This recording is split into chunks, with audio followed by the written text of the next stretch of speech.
Thank you all for joining us. It's my pleasure. Located on 5th and I forget the name of this other street now. Anyways, it's on 5th and Madison, I'm sorry. And then there's another attempt in Newport in 1867. They met at the courthouse, and later it was the Grace United Methodist Church for a bit. And then there's a West End YMCA in Covington in 1880 at 6th and Main Street. Those never quite took off, and it wasn't until 1888 that we did get the what we now know as the Covington YMCA.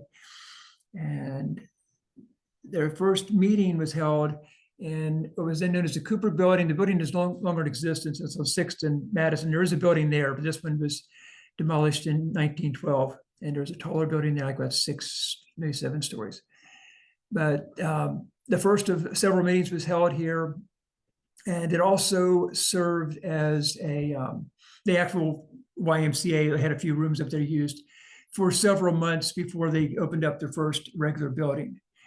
And among the people meeting for those early meetings ended up being two of the first, they were the first 2 presidents of the YMCA, Jonathan D. Hearn, banker.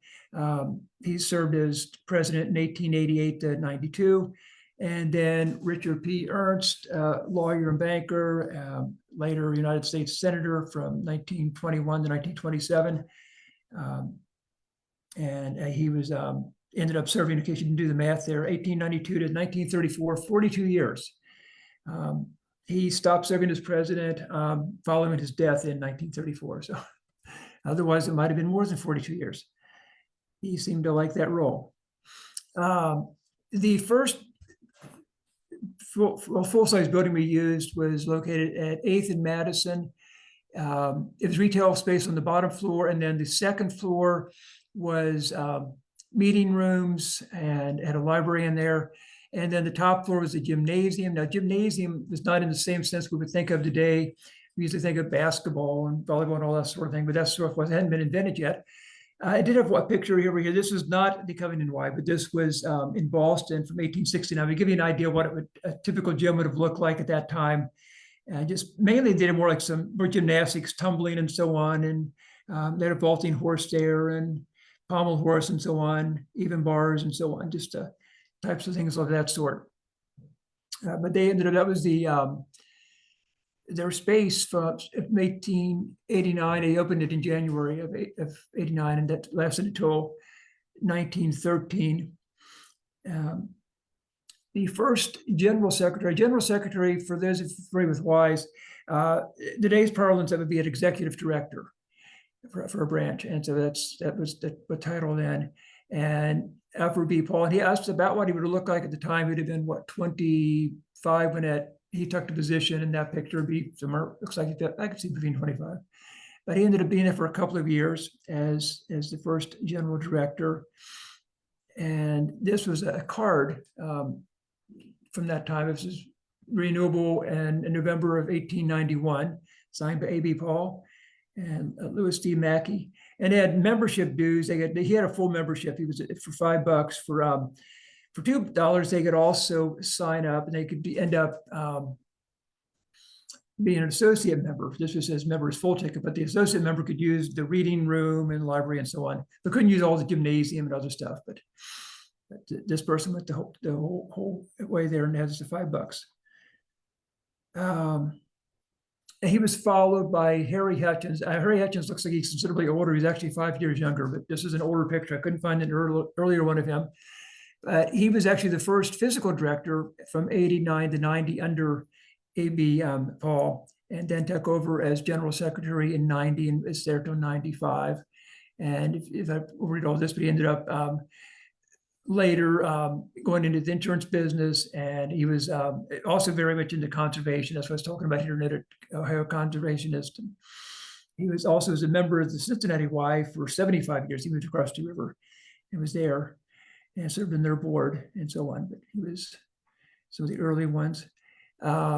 Elmer P. Luce, who was a minister. He ended up, after leaving the Y, ended up traveling around the country as an evangelist. And the picture on the right was a picture of him toward the end of his life in 49. I was in contact with one of his relatives, and so she was kind enough to send that picture along. So he was. And we had William A. House, also the winner of the mustache contest. He served as general secretary from 1898 to 1905. So, let's see. And during that time, they were thinking, well, this building at 8th and Madison, it's nice enough, gets the job done, but they were looking for something nicer. And so they started talking about building something from the ground up and having just what they want. And this is a drawing of a proposed building in 1903. Don't worry about the streets. Streets don't matter because this is just a drawing. They didn't have any land for it at that point. That's what it was, what their thinking was at the time. A handsome new YMCA building, apparently, according to the description. And then we ended up in 1853. I'm sorry, 1905 rather. He was born in 1853, 1905. Edward S. Fogg. It looks like a discrepancy there. It says F down here. That was a typo in the paper. It was S. He was a musician, taught music, and did a kind of a musical ministry. Played at a lot of local churches, and also traveled around the country doing that as well, different times. And during his time there, we had D.H. Marshall, who was one of the physical directors. He was succeeded by A.J. Runderlook, and they were there from 1902 to 1915. And this is a basketball team from around that time. I mentioned basketball was invented in 1891. This is one of their teams. They had the first team in 1902. I don't have a picture of them. I'm sorry, 1892, their first basketball team. So the very first year it was played. If you look back, something like with things like the University of Kentucky, if you go like with their press guide, you can see their old-time records say to be playing various YMCAs, to be part of their teams, because they had some pretty good teams, and colleges would play against the YMCA back in the day. But there was, they still wanted to get that new building. There was talk of it. I mentioned 1903 didn't quite take off, but they were still thinking along those lines. And this is the location of the Y. This is the corner of Madison and Pike and Madison along. We're looking at here, Pike right over here. This is taken in 1907. The building under construction back here is the Coppin building. And there's Hatton Coal Company, Highfield Coal Company right over here. Much Stiller is still there. They were been there for quite some time. And then this was taken 3 years later, and for 1910, there was the Industrial Exposition, and now you can see the completed Coppin building. This building, it's the bank that was in the location. If some of you will see that picture in a bit, but attached to the Y building. This kind of looks like the YMCA building, but it's not. This was originally the Magnolia Hotel, later the Smith House, Sporting House, and then it was later turned into resale space for places such as, well, the Hatfield Coal Company, among others. But that building was torn down in summer of 1911 for the construction of the YMCA, along with the building that was on Pike Street at the same time. And this is the bank was out in the corner. This was from 1912. So the YMCA was under construction at the time. You can see just an edge over here on the right. And over on the left, you see there's not much. There was a structure that was the original structure that hadn't been all cleared out entirely yet. But they were, but over in 1922, you can see a bit more of the Y building over here. The bank was not part of the Y building incidentally, but it just was surrounded by it. And then the building over here, and then the Pike Street side, you can see over here, is now being completed as well. And here's an earlier picture I mentioned. This was the Madison Avenue side. This was the bottom. This was by design. That the bottom floor was going to be for retail space that enabled money to help pay for the building, pay for programming, and just the attendant costs and so on. And there was, if not the first, they were one of the earliest YMCAs to do that. There was some debate as to which one was first, but the second floor would then have been the main floor of the men's department would have been there on this part of the building, and the top floor was dorms. Dorms are common in the YMCA building. It's also it was a source of money, revenue, and then also it was a place for people when they're coming to town, well, young men initially come into town, from wherever to start their careers. They would have a place where they could live, a safe place, a clean place, and a wholesome place, all that fun stuff. And so this was the men's entrance here. You can see under the audience is YMCA, and they would go up and then end up on this floor, which looked something like this. These steps were coming up beyond on the far side. This is the office here. And then they had the reading and correspondence room, the fireplace, and there's an other end of the building as well. This is Madison Avenue on this side to get your bearings. And we'd be looking, Pike Street would be, if you go through that wall, it'd be Pike Street on the other, well, not on the other side would be the bank, but where Pike Street is. And this is the other end of that same hall. And this was designed so they had curtains they could draw across the middle. So they could use this as a lecture hall. They could break it up to have smaller meeting rooms or just whatever use it might be for that. And there's also on that same floor for the men's floor, they had a billiard room. You can't see it's back behind that wall. Well, we all see it in a moment, but then they also had a smoking room. Doesn't seem to align with the YMCA, but I guess back in the day, smoking was healthy. So didn't have all those scientific evidence just yet. But this is the billiards room that they had in that building right back there. And they also had a dining room up there for the kitchen. And this is going up to the third floor. This was the dorms. This was just give you a sense of what the dorm would look like. Each dorm had a window. We'd be looking at it from where the window would be. So with the bed and the chest of drawers, had a chair, and just a Bible, of course, there, a YMCA pennant. And then there's a hallway, and there's a shared bathroom down the hall. And those were as commonly used throughout the country. That was pretty much a standard feature. And that created on up, it varied from place to place. The Covington Y up until the early 70s before it was shut down. And others somewhat later, some others somewhat earlier. And this was from a picture from 26 to 27, the Dormitory Men's Council, as they were gathered there for their meeting. So another picture, I don't have that one up here, but it's they had their bowler club. They, not because they're in the bowling, but they all had bowler hats, and that was just kind of a thing they did. But the men were involved in kind of supervising the facilities and helping maintain everything, and trying to help each other out and get settled in and such. And then the other side of the building, on the Pike Street side, this was the boys' entrance at that time. Those of you who remember the Y did extend further down, but not just yet. This is the extent of it at that point. And there is this section right here, that's over here, where it says boys above the entrance.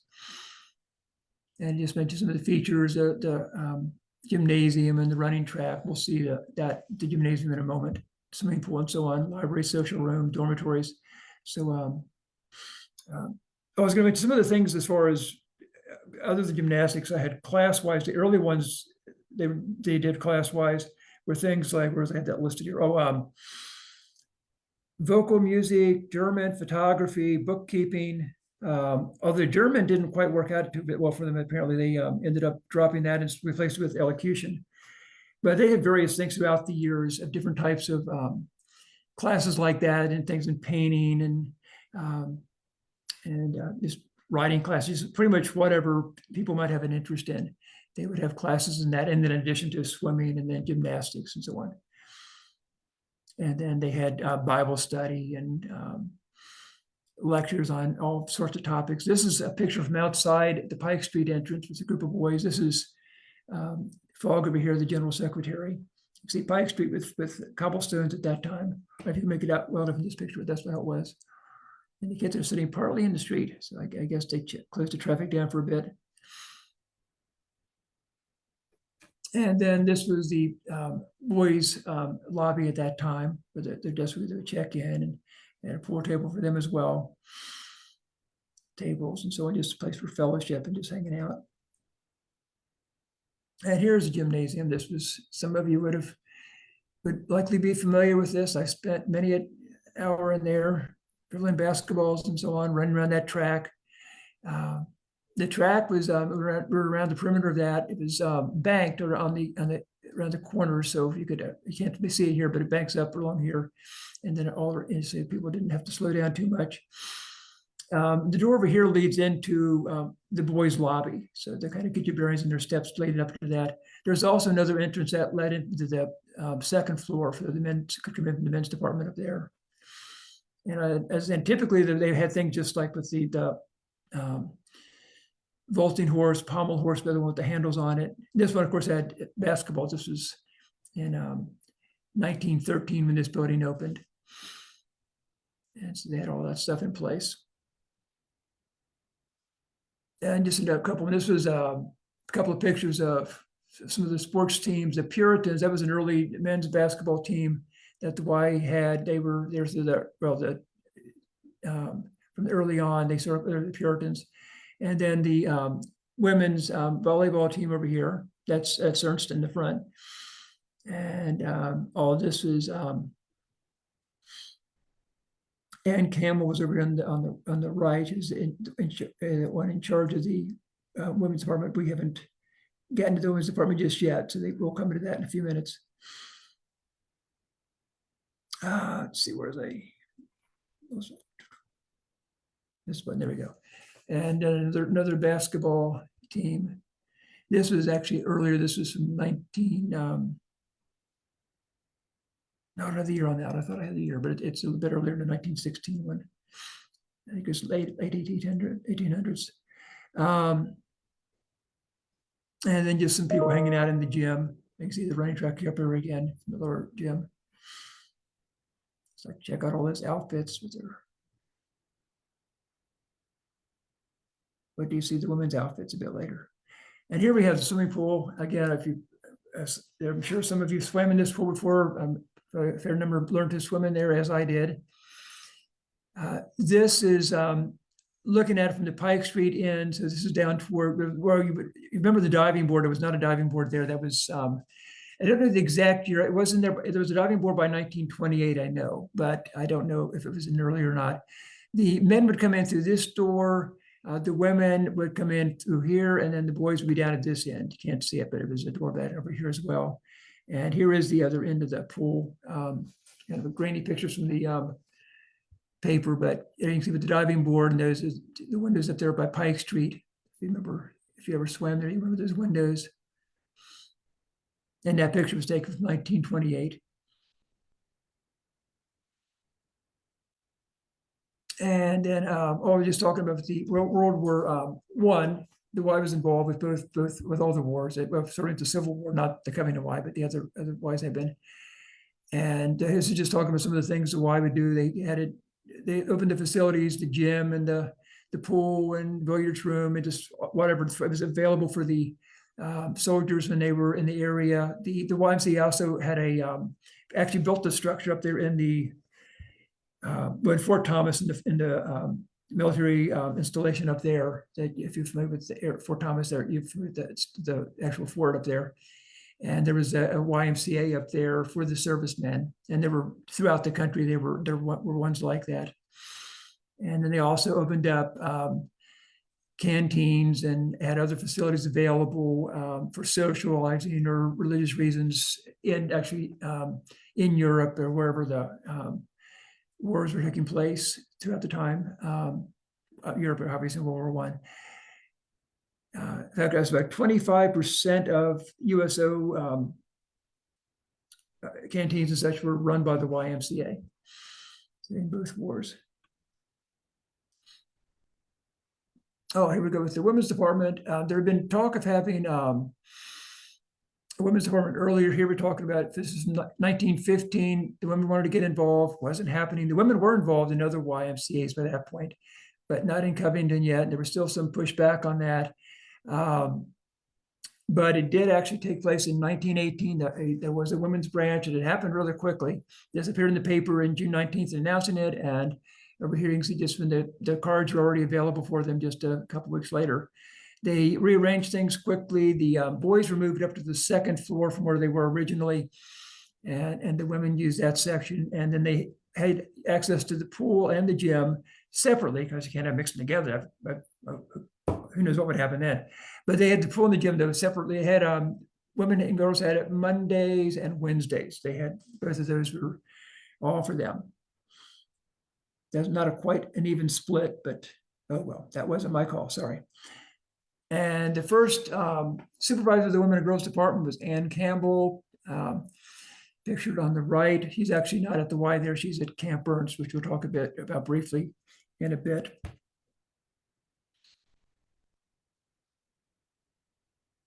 And this was a Ernst Lodge in Rosedale.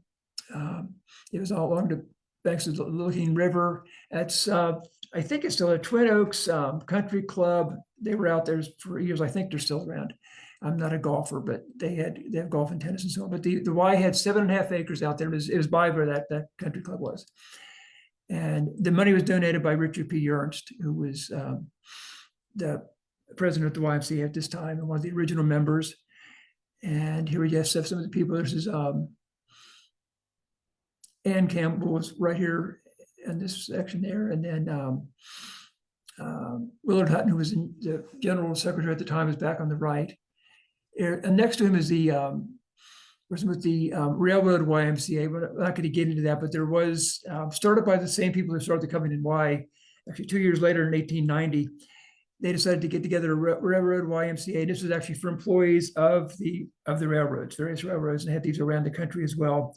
So kind of give the men working for the railroad a place to stay when they're traveling around the country by train, or the ones that were working within a particular city. They were established for that, and there was a building for them out on 15th and Madison, and that was later moved. They got a brand new building in 1908 on 17th and Madison. The building is still there, but it's not been I think the Railroad YMCA closed in 58 on Covington anyway. And they're also wise for other types of miners had one. There were different things that popped up over the years, and plus YMCA is associated with universities. Well, UC there's University YMCA over in Clifton. And here's just a couple of other pictures of the tennis courts. There were 5 tennis courts originally, and then they added 3 more for a total of 8. You could probably do the math. I probably didn't need to mention that, but I just show you some of the facilities. They also had tents out there. People could go out there. The first couple of weeks they had set aside for women and girls, and they ended up doing some camping trips out there. Girl Scouts ended up doing some camping. Ann Campbell, I mentioned, was a supervisor for the Women and Girls Department starting in 1918. She also founded the first Girl Scout troop in Covington in 1921. So she was actively involved in that for over 40 years with the Girl Scouts. But they would go out there. And then when the girls weren't there, the men were able to rent the tents and stay out there for a night or a week or whatever. And then in 1920, after the departure of Fogg, we had Willard A. Hutton came in as general secretary. He had previously been there for 3 years. He started in 1918 as a membership director, and then the boys work secretary. He was in charge of the boys and girls department, and then subsequently became physical director for a bit after Joseph Avey, who was had been physical director and boys work secretary. He enlisted in World War I, and then later returned to the Y after the war for about another couple of years, and then he ended up moving on elsewhere. But Hutton came in and took over at this point.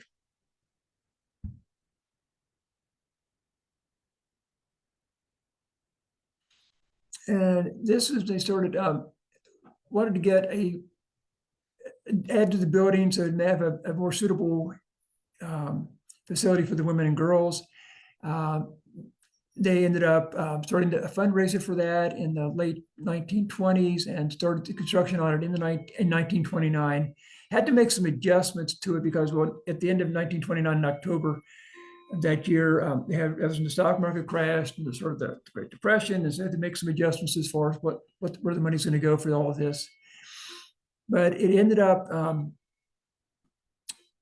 the plan originally was, well, they ended up a whole section. Well, it's coming up here, I'll show you.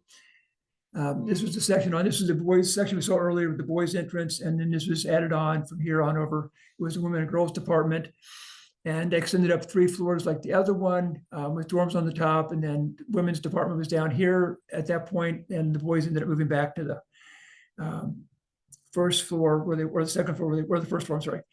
And down here's where the pool is. If you can't see the windows, but the pool's under that area. And there was also a second gym added at that time to the on top of the other gym. It's a little larger than the original gym.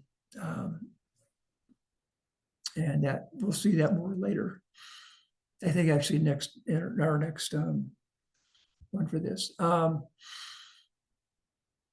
that's how that looked. And then they had meeting rooms up there. They had an auditorium on the first floor, and in the back, and then there were meeting rooms upstairs. So that was, and as mentioned, Ann Campbell was in charge of that initially. This is a later picture, but just to give you a better sense, this is the addition that was added on right over here, so you can see it more clearly in this section.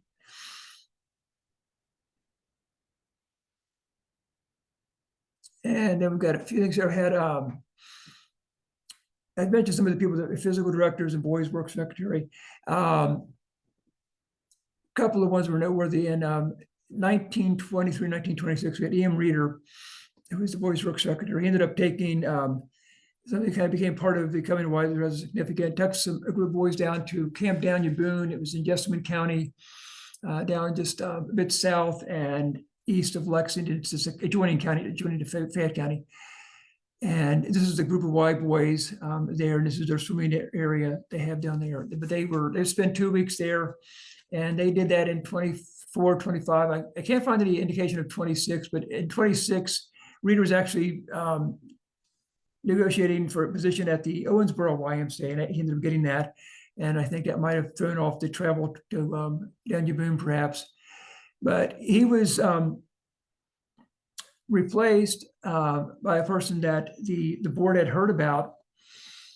Somebody had working with the state YMCA had mentioned it to people from the Covington Y. They had met this young man named Willard L. Wade, and from Asheville, North Carolina. Thought it might be worth checking him out if there's any openings. And as it turned out, not long after that, there was an opening, so they contacted him, and he agreed to come up and serve as physical director for the Y for men and boys, and then also be the boys work secretary. And again, secretary is just director, just for the terminology. And some of the positions kind of overlapped as far as what was physical director was boys work or girls work. It's kind of some of the titles changed here and there. So, but with the camping theme, the Covington Y ended up deciding to start their own camping program. And so leased land near what's now Big Bone Lick State Park in the summers of 1928 and 29. And that's some of the people there for that very event. This is outside the Y, waiting to go. And there's where the tents they had. And you can see archery. Archery was big back in those days. They shot archery actually inside the YMCA building as well. And then that worked out really well for them. And so they decided they wanted to do something more permanent. And subsequently, Richard P. Ernst, who actually paid for all the facilities here, there's a dining lodge here, and then he paid for the tents and other equipment. But he agreed to buy an 80-acre farm out near Burlington, Kentucky. And in December of 1930, his first year for Camp Ernst, which is still running today, approaching the 100th anniversary in 2028. And he bought the land, he paid for the dining hall and so on. If anybody's interested in Camp Ernst, or I did a couple of those the past couple of years for the Northern Kentucky History Hour, so you can check them out on the site here at the museum. But back to the Covington Y. Maybe the button goes, there it goes. The girls, meanwhile, while they were camping, they were scheduled, had a 2-week session for the girls in 1928 at Big Bone.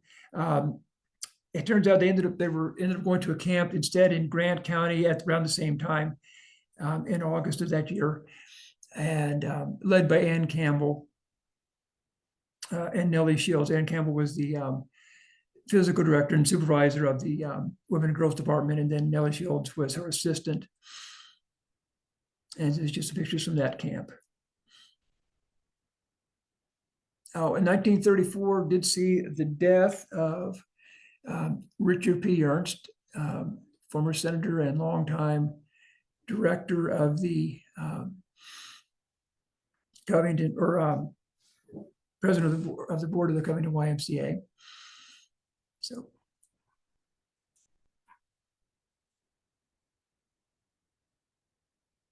And here we have a couple other people that were, Nellie Shields was there for quite some time at the Covington Y. She ended up starting in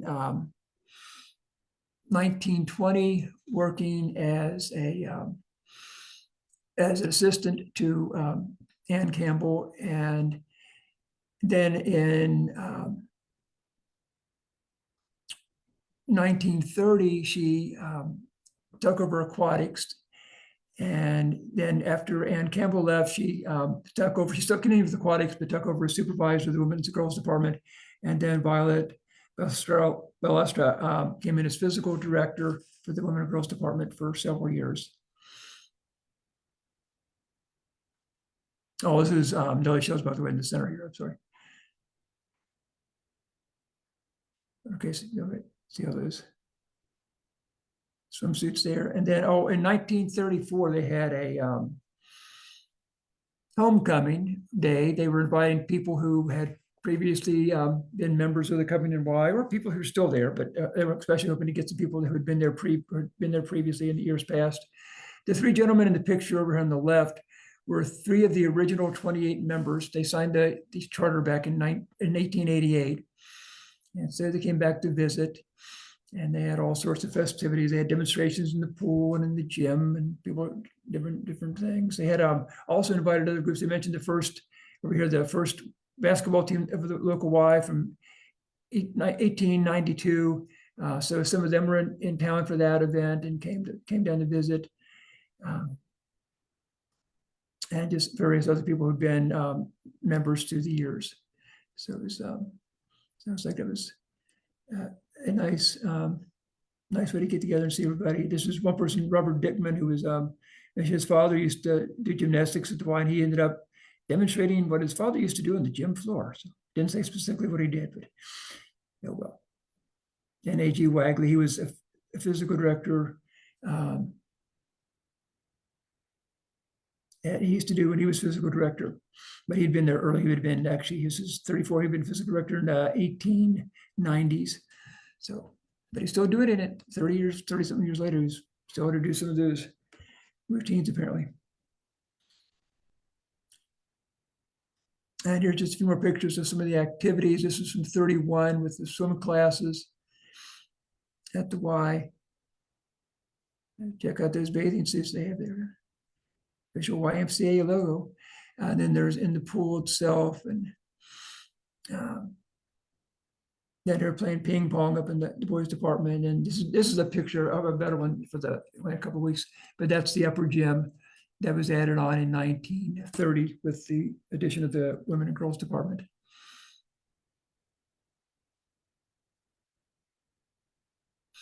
And here we have from 1935, some of the, just a group of women getting ready for their activities. And just there's the latest in fashion for women's gym wear, apparently. So don't see outfits quite like that so much anymore, but back in the day, that was the thing. And just in 36, I just had a clipping here, just talking about some of the things that have been going on. Some of these numbers get a little, well, actual numbers, in case anybody was curious. When the Y first started, there was 28 original members in 1888, and by the time they moved into the new building in 1913, it had risen to 203 members. And then not long, within a few months of opening the new building in 1913, it had gone up to over 400. And by this time, by the time we get to 39, which we'll be wrapping up with tonight, it was close to 2,000 members. So it had been growing, and but here the numbers get confusing because we're talking about 483 different men used the rooms for 10,378 sleeping nights and so on. But anyway, it's a number of cities represented, number of states represented, 114 cities, and men from 20 different states. And it gets into the same thing with 51 different groups and the numbers of total people doing gym classes, but it's a little confusing, so we won't get into all of that. But things were booming, it would seem.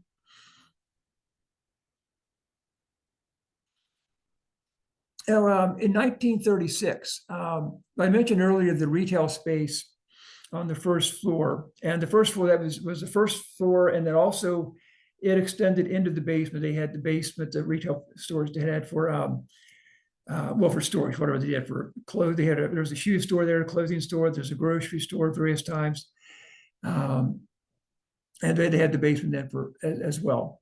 That was part of their lease, and there was one company from New York, Schulte's.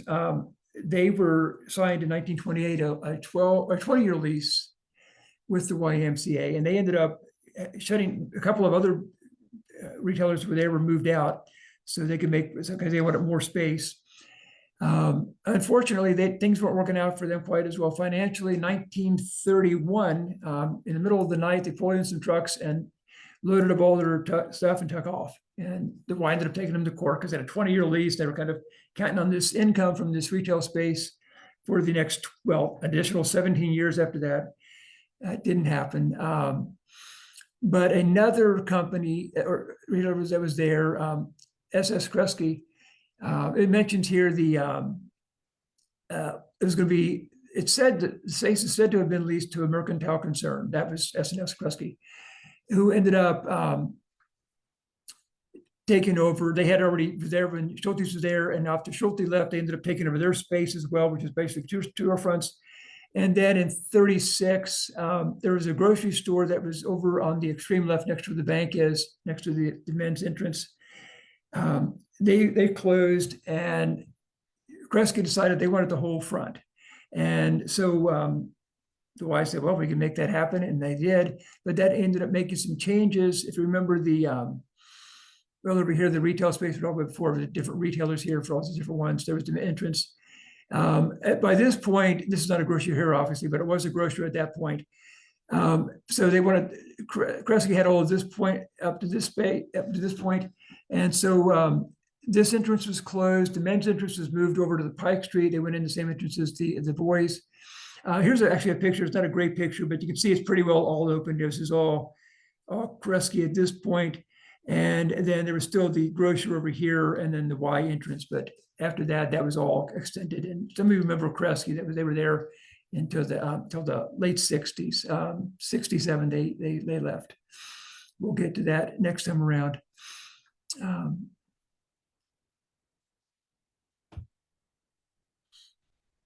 But it did, I jumped in too quick. They did make some adjustments because they had, as far as rearranging things and so on up there because that entrance being closed. I thought it was interesting though about the staircase in the, there was a newspaper account from 1913 when it was open talking about this really spacious, nice marble staircase leading up to the men's department.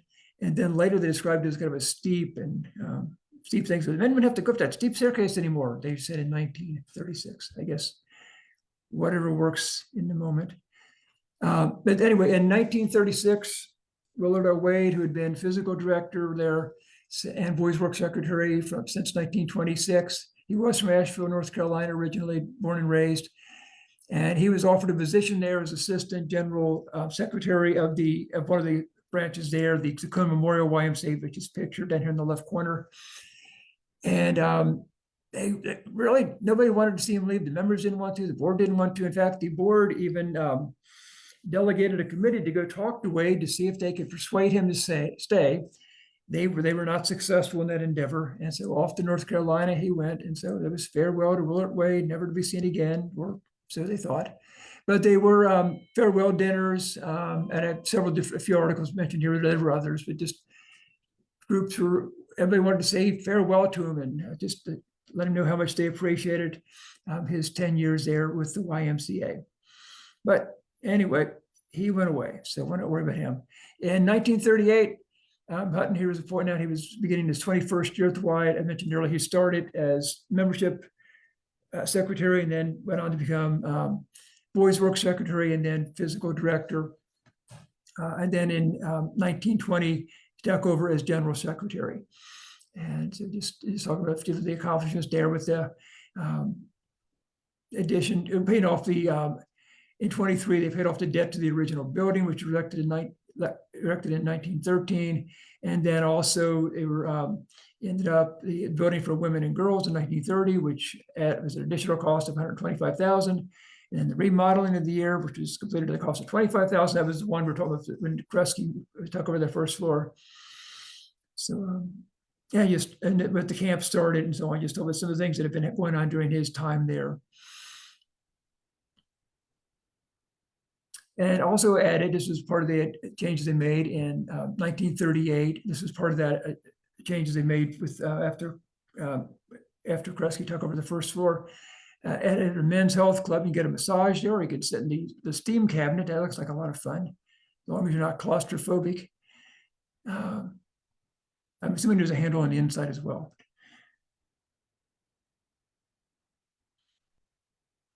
And in 1939, July 1st, it was announced that Willard Hutton was resigning for health reasons. His doctor recommended he move to somewhere like Florida or the north or the Southwest, somewhere would be more conducive to helping him get better. And he ended up going to Florida. He was there for 3 years, did later come back and lived in Cincinnati. He didn't stay in Y work, although as mentioned over here, talking about he was going to be looking into possibilities of finding a position somewhere in the South Pacific Southwest but that didn't happen. But anyway, his departure after 21 years in 19 as General Secretary did open up that position. And the board thought there was an obvious choice for that position. There were 3 names tossed about, but they thought, well, we known first. So they were all in agreement. And so there was a phone call made to Asheville, North Carolina, to the home of the former physical director and boys works secretary, asking him if he would please return as general secretary, and he did. It was announced actually just 11 days later in the paper that Hutton was leaving on July 1st, and on July 11th, it was announced that Wade was returning as a general secretary. And so made the news coming back. Wade is named secretary. Anyway, over here, there's a welcoming dinner and a farewell dinner. This welcoming for Wade, and this was he was the boys work secretary, and he was leaving for a position with the Y in Chicago. Charles Freeman was his name. So his wife goodbye to him and hello to Wade. And so that's pretty much where we would round up. Ends up in 1939. We'll pick up in a couple of weeks talking about what he did after that and so on. And what happened up until the Y ended up closing and merging officially in 87. But I'll stop sharing now. Well, thank you so much, Bryan. I did have let me first start with our trivia question. So that question again was, what year saw the addition of a women and girls department? And who was the first supervisor? So we did have a winner. So congratulations to Jacob on Zoom. He answered 1918. He was the only one that got the year correct. We didn't have anyone answer the second part of the question, but I did try to hint to everyone in the chat, if you were paying attention. When you were going over it in the presentation, I wrote hint, hint. So it was Ann Campbell. So congratulations to Jacob. I will be getting your prize to you. And then Jacob also had a question, he had a question for you in the Q&A, and that was, there was a Puritan jersey displayed at Camp Ernst at one point. He said, was the source the Covington Y? Yes, it was. Okay, well, there's your answer, Jacob. We still have that jersey. All right. And I knew who he is too. So. Yes, and I just loved seeing all of the old newspaper articles. I love seeing old photographs. Anytime I saw the articles, I was just kind of trying to read what, some of it as you were speaking. Yeah. And I did see one of them was a death notice, and it just said somebody had expired. Is that what they would say? Oh, yes, that's what they said. Yeah. Okay, I thought that was interesting. Yeah, that was. And also, Richard P. Ernst, did he die at paralysis at sea? I saw. Well, he was actually, official cause of death was pneumonia. He had a stroke. He was at Okay. sea, and they were taken to Johns Hopkins Hospital in Baltimore, and he was there for 2.5 weeks. The official cause of death was pneumonia. Okay. So I'm sure the stroke didn't help, but yeah. Yeah, I was like, paralysis at sea. I was like, that's interesting. Yeah, well, I And guess a then I stroke, love I all guess. the- Yeah, yeah. Yes. And I love the gym wear, all the women, they Oh, look yeah, like rompers today. Yeah, they were. They would bring it back. Yeah, and I did like the steam cabinet too. Those were my notes. But if anyone has any other questions, you can put them here in the chat and I'll ask. But if not, we're going to go ahead and wrap up. We've got more coming with our next presentation. So Bryan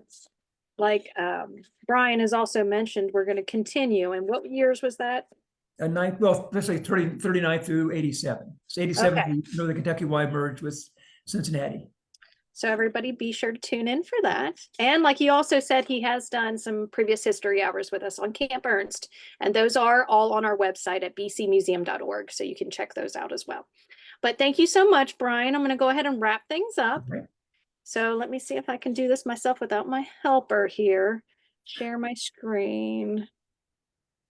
And for more Northern Kentucky history throughout the week, check out our Facebook page and our YouTube channel, where you can find the latest curators chat along with all of our past Northern Kentucky history hours.